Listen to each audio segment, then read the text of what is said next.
বলেছি যে আমরা শতাব্দীর মুখ থেকে কবিতা শুনতে চাই।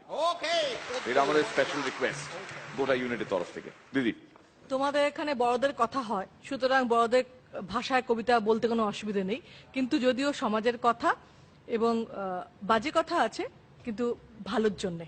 খুব সুন্দর দেখাচ্ছে কিন্তু রিডিং গ্লাসেস। এমনিতেই সুন্দর, আরো সুন্দর দেখাচ্ছে। Thank you. তাহলে পড়বো এখন।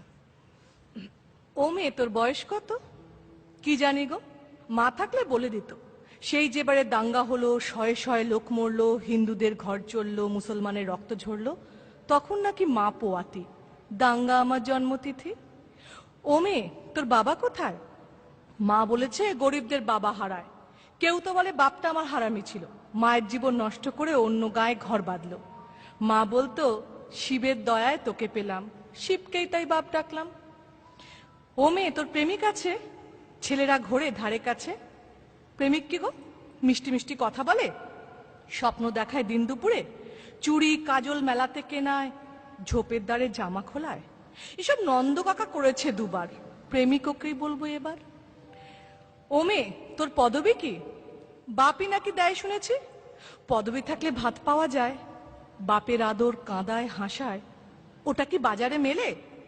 কিনবো তবে 2-10 দিলে, দামি হলে চাই না আমার, থাক তবে ও বাপ ঠাকুরদার। ও মেয়ে, তুই রূপসী? লোকে বলে ডাগর গত সর্বনাশী, রূপ তো নয় চোখের ধাঁধা, যৌবনেতে কুকুরি রাধা।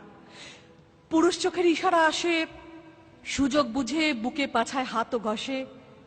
রূপ কি শুধু মাংস পেশি? তবে তো আমি খুব রূপসী। ও মেয়ে, তোর ধর্ম কি রে? মেয়ে মানুষের ধর্ম কি গো?